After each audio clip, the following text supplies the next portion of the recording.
Hello my beautiful people, welcome back to my channel. My name's Bettina and I am the makeup enthusiast. Now, not sure how I feel about today's makeup, so yeah, just deal with it. I like my lip and I don't know what's going on up here, but I had this revelation this week that the one thing that I think I really miss about long hair is being able to put my hair up in a messy bun. So this is my attempt of a messy bun with short hair. It's got about like 500 bobby pins in it because I've got all these little bits and pieces that keep popping out, but I thought I'll give it a shot and see how it goes. I don't know whether it kind of looks like a little hair poo on my head or not. We're going to roll with it and we're going to get on to the video. Now in this video, as you can tell by the title, we are going through the worst beauty ads of 2017. Now I know it's getting on in the year already, we're almost into February, but this video has taken some research, it's taken some digging to try and find these ads again for you. So that is why it's a little bit late in the month and it's almost getting to the point where it's a little bit ridiculous that I'm still doing 2017 videos, but we're going to run with it because I think you guys are really going to like what we're going to talk about in this video. So in this video, I'm mentioning a few of the worst ads that I've found that were published in 2017. Obviously, this video is like, it's going to go on forever if I mention absolutely every single ad that offended somebody in some way in 2017. So I've tried to like condense it down a little bit and bring you like the top worst ads of 2017. I think I have about 10 ads for you. So I guess we'll call it the top 10 worst beauty ads of 2017. They're going to be in no particular order, but I will firstly mention the brand that had the most worst ads of 2017 in my opinion, and that was Benefit Cosmetics. And as we go through, you're going to start to understand why I think that they had the worst beauty ads of 2017. And yeah, let's get on into it. So first I'm going to mention the Dove race ad. I guess, is that what we shall call it? The Dove ad. I'm sure some of you have heard about this ad. Now in this particular ad, there is a lady, a woman of darker complexion. I would say she's probably maybe African American, something along those lines. You can imagine what kind of color skin tone she has. And in this ad, it basically is stating that by using Dove, like, you get clean. But in this ad, this lady of darker complexion is wearing a t-shirt similar to her skin tone, and as she takes this t-shirt off, she transforms into a white Caucasian woman. Does anybody else think that's a little bit strange? Now, for all these ads, I'm going to try and insert a little clip from each of them for you so you know what I'm talking about.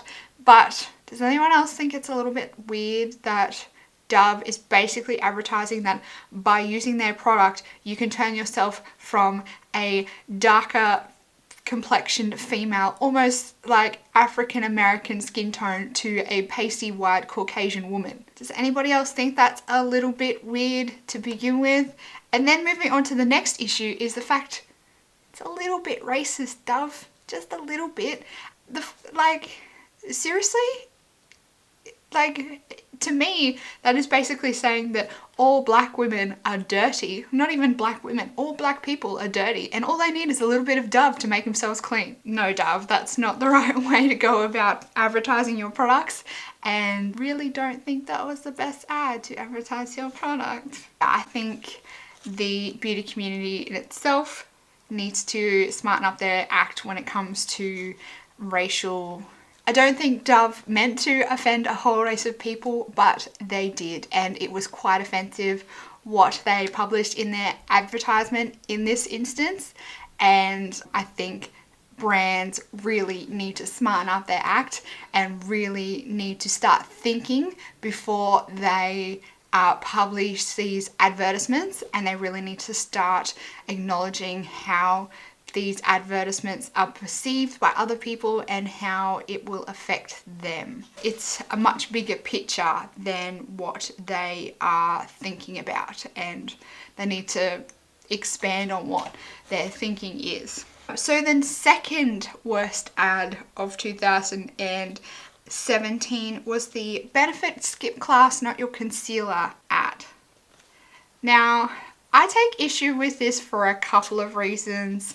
One, the fact that they are promoting being, I don't know how you would say it, more worried about your self-image than educating yourself, and more worried about your appearance than getting a qualification or a degree. I'm not saying that that's the most important thing in the world, but the fact that a makeup brand is advertising that you should not go to class if you haven't got your concealer on, I don't think that's really something that you should be encouraging young women to do, and I really don't think it's the most empowering thing that a makeup brand could be promoting.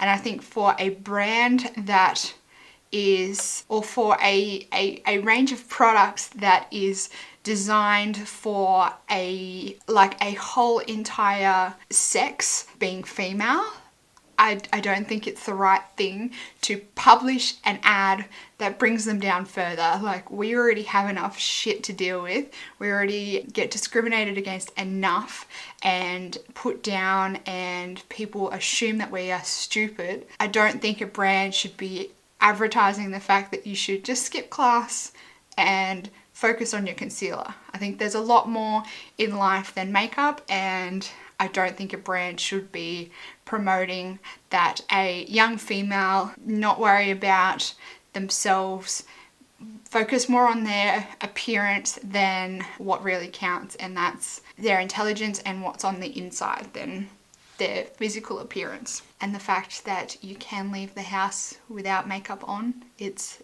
not a necessary thing. So the next ad that I am referring to is the benefits, I guess we'll say it's the glasses are yuck ad.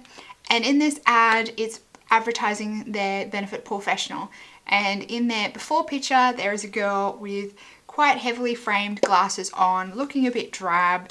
And then in the next photo, she's not wearing any glasses and she has beautiful, beautiful makeup. Now, the first picture that I refer to, where the lady is wearing really thick framed glasses, the word under it says yuck. And then afterwards, the other picture where she's full glam, the word under it says wow. Like, I'm speechless that they would even consider this. Like, I get having a lady with bad looking skin or something like that, but the fact that they've actually emphasized the fact that she's wearing glasses, and then in the second picture she's not wearing glasses, it's a bit rude. It's a bit rude. I don't know about you guys, but I know a heck of a lot of women that wear glasses. I myself have to wear glasses for reading, and then I have to wear different glasses for driving and long distance. So to me, I find this a little bit offensive. And if bloody benefit Paul Minimizer is gonna heal my blind eyesight, by all means, like, I will give it a shot. But I don't think that's what they're really trying to show here in this ad. I don't really understand why they've done this. I don't know. I just find it offensive. I don't know about you guys. Let me know if you find the fact that she's wearing glasses to be yuck, and then the fact that she's not wearing glasses to be wow. Like, does that mean everybody that wears glasses looks yuck, or the fact that everybody that is intelligent or considered a nerd or a geek looks yuck? Like, really, benefit? Really? Like, you're killing me with these shitty fucking ass ads. Like, it's just rude. Like, who does your advertising? We might skip over benefit for now, because benefit takes up like 50% of this video, because for some reason, whoever is in their advertising department needs to get their head read. They have no idea what they're doing, and everything that they publish is absolutely offensive. So the next ad that I'm going to be referring to is the one that Too Faced came out with in collaboration with Chloe Morello to advertise their Born This Way foundation. Now, I'm assuming most of you have probably seen this, but for those of you that haven't, I will try and insert a clip of it. But basically, this is a video where Chloe Morello is asleep in a bed with a gentleman lying next to him, They're asleep. She sets her alarm really, really early, or I don't even know whether can't even remember whether she sets her alarm, but she gets out of bed really, really early in the morning, tiptoes to the bathroom, does her full face of makeup and goes back to bed. And when she wakes up and when he wakes up, he thinks that she's absolutely gorgeous and thinks that she's woken up like that naturally, but she hasn't. Oh, I might also add that the ad to this, the massive title at the front of it says, "Go ahead and lie," and it's super duper cringy. By the way, kudos to Chloe for being in an ad like this. Like, I guess it's great for her career, but like, really, I don't know who I should be more disappointed with. The fact that Chloe Morello supported this ad and starred in it, or Too Faced for even thinking of the goddamn idea. And she says, maybe I was born this way, even though she's got a full face of makeup on and eyeliner. Like, surely no guy's stupid enough to think girls naturally have eyeliner in the first place. But even more so, like, girls do not need more of a reason to feel insecure about themselves and think that men expect them to wake up with a full face of makeup. Like, we don't need our young girls thinking that about themselves, that no man will ever love them unless they wake up perfect and with a full face of makeup on. Like, it's hard enough as it is without more ads pumping this onto us and young women and putting this idea into our heads that nobody will love us unless we're perfect and have a full face of makeup on. I just don't think it's right, and I think it is 100% wrong for a brand to put something like this out, and I'm a little bit disappointed in Chloe Morello for supporting the ad idea. Now, I know Chloe Morello probably would have been paid a shit ton of money to be part of that campaign, but I am a little bit disappointed that she would promote something like that, considering her audience, I believe, is quite young. So I just think that, as well as brands, us as influencers also have to be quite mindful of what we are supporting and what we're promoting and what we're putting out into the world, because there are younger people that look up to a load of influencers and really respect them and put a lot of quality and emphasis on their opinions and what they say and what they do and how they act. So I don't think it's very good of an influencer that is quite influential on younger women to be promoting an action like this. And I don't think it's a very good ad, and I think Too Faced should steer clear of making short film ads like this, because what the fuck are you thinking? Moving away from our controversial ads onto something a little bit softer, and it is the Lancome Monsieur Big mascara. Now, in this photo there is a picture of eyelashes, so basically the mascara applied and the mascara not applied, and I just think in this one they could have probably picked a better picture, because based on the applied picture of the mascara, I would not be giving them any of my money. For somebody that's marketing quite an expensive mascara to promote this image, I don't know, I think they could do better, and maybe you need to find a better makeup artist to apply your mascara. Moving back to another Benefit ad. Benefit, what are you doing? So Benefit also released an ad similar to, I guess, it's kind of a combination between their concealer ad and the Too Faced ad, and it is a picture of a woman sneaking out the door after a one-night stand, and it says, "Concealer can't erase last night's mistakes." So this to me is a little bit of slut shaming, and the fact that women can't have one-night stands, and the fact that I guess it's another double standard where men are not slut shamed for having one-night stands but women are, and somehow they managed to tie concealer into it. But yeah, once again, I don't think this is an appropriate ad.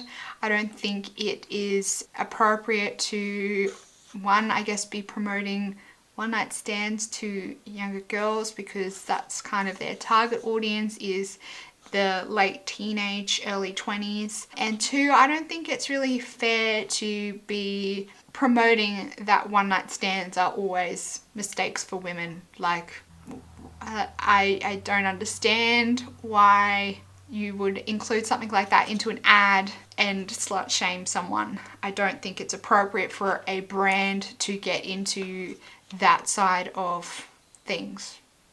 Does that make sense? Next, moving on to Priceline, their diversity campaign. Priceline is an Australian kind of drugstore brand, and I'll try and insert a picture of their like diversity campaign.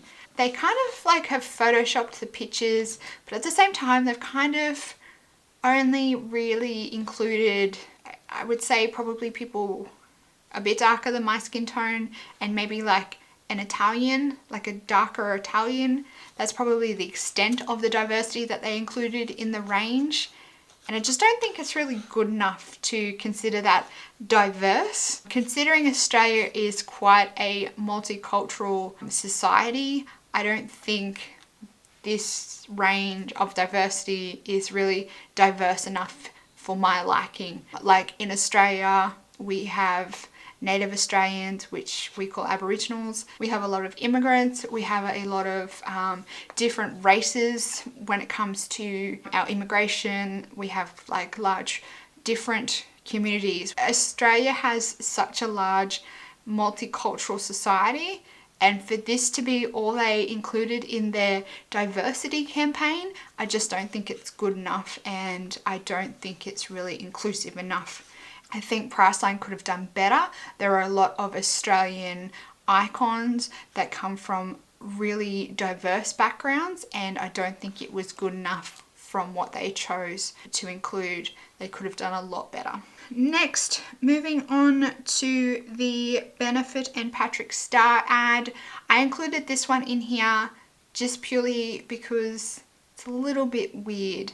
I don't know if anyone else felt like this, but when I watched it, I felt quite uncomfortable.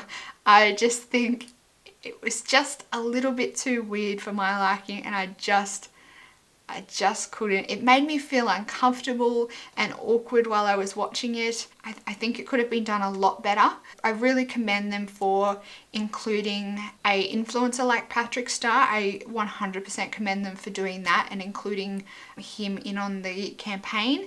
But I think it could have been done a lot better. It just made me feel a little bit awkward. Similar to the one with Chloe Morello, that also made me feel really awkward and really uncomfortable. I just think they could have been done better. Like I said, I really commend Benefit for being inclusive and for including somebody that is not your normal white Caucasian female. So there's that, kudos to them. My next one is the Too Faced Glow Job.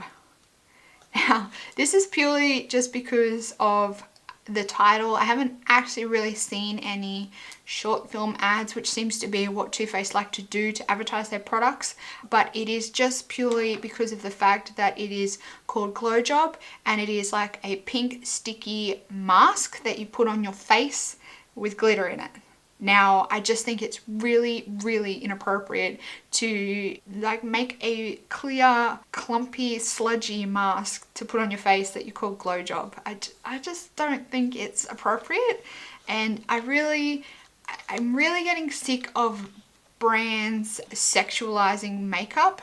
I don't think it's really appropriate, and I don't think it's necessary, and I really, like I've said before, I feel really awkward and uncomfortable advertising things on my channel that have like a sexual nature or a sexual name about them. Like, for example, the NARS Orgasm Blush. Like, why can't you just call it anything other than orgasm? And the fact that NARS themselves are quite known for sexualizing makeup, I just don't think it's necessary. I don't know why they have to always give things sexual names or anything like that. NARS in particular are really bad for that. The fact that Too Faced though have brought out this glow job mask, like really guys, really, like why couldn't you just call it a glitter face mask?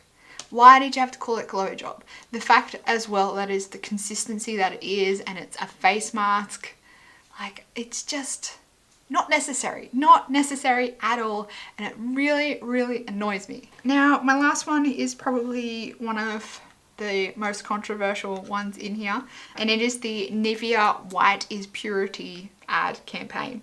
The slogan "White is Purity," it's just like a little bit racist. Like it's just a little bit racist. The fact that you're saying white is purity, and like really guys, really, like who comes up with these slogans? Like you're just basically saying that everybody that is a skin tone other than white is not clean or pure, like they're just dirty and they're filth. It just baffles my mind how brands think that this kind of stuff is okay. The fact that you are saying that white is purity. Do you want anyone other than a white person to buy your products? Like, why are you discriminating against a whole entire race? Like, you're discriminating against basically like more than half of the world because they're not white. And like, because they're going to use this mask, is that going to make them pure because they're not already? Like, it's just tacky and it's not necessary. So there you have it guys. That's my top 10 worst beauty ads for 2017. I'm not sure if my point really got across very well with these ads, but be sure to let me know down in the comments what you think of any of these. If you have any like questions, comments, concerns about any of them, I would love to start a conversation with you down in the comments box about these ads and what you think about them. Make sure you give this video a big thumbs up for me if you liked it. Be sure to click the subscribe button down below. I upload videos 3 times a week, so Monday, Wednesday and Friday. Thanks for stopping by and clicking on this video to hang out with me, and I will see you in my next one. Goodbye everyone.